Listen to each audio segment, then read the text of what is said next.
animation world. On a dark and mysterious night, Astyages, the last king of Media, has a strange dream, a dream that will change his destiny and that of his entire kingdom. From the bed of Princess Mandane, the first drop flows, a drop that suddenly turns into a raging torrent. A massive flood originates from it, a flood that engulfs all of Media, demolishing palaces and drowning the throne in its depths. The king wakes up, but this is no mere dream. This is fate. Soon after, in the same land, a child is born, a child whose name will be immortalized in history, Cyrus. Astyages, terrified by the interpretation of his dream, turns to the priests and soothsayers for guidance, and they reveal a bitter truth. The king, seeing his kingdom in danger, issues a horrifying command: this child must not live. But how can one take the life of an innocent child? Harpagus, the loyal commander, read the king's command, and after understanding the gravity of the dark task, took responsibility for it and set out to fulfill it. He went to the child's room, took him, and made his way towards the Zagros Mountains. The only sound echoing through the mountains is the rhythm of their footsteps. But in a moment of hesitation, his eyes meet the innocent gaze of the child. His heart is heavy with the weight of the king's command, and in that moment, his decision changes. He saves the child to shape his own destiny. The commander, unable to kill the child, places him in the hands of Merdad and his wife.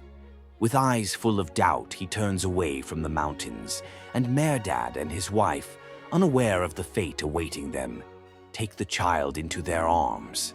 The destiny of Cyrus is shaped by Merdad, his wife, and the Zagros Mountains.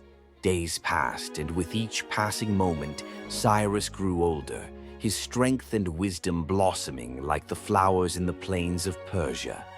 Time, relentless and steady, shaped him into someone greater than the boy who once played as a shepherd in those vast lands. One day, in the plains of Persia, he was playing with the other children when suddenly a game called King and Peasant began. All the children immediately chose Cyrus to play the role of the king. During the game, one of the children named Artabaz, who came from a noble family, defied Cyrus's command. Cyrus, upset by this disrespect, used his strength and skill to throw Artabaz to the ground. This brave move caught everyone's attention, and they all realized that this boy, who once played as a young shepherd in the plains, had something within him that set him apart from the others. After Artabaz fell to the ground, ashamed and in pain, he quickly got up and ran home. He told his family that the shepherd's boy had pushed him during the game. His family, who came from a noble lineage, decided to go to the court of the king of Media and file a complaint.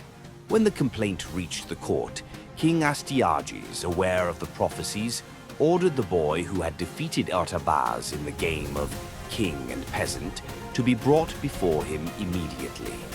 Doubt and fear gripped the king's heart. He didn't know who this boy was, but a strange feeling arose within him that he could pose a serious threat to his throne in the future. At that moment, the gates of destiny were opening for Cyrus, but the king still had no idea what storm was approaching.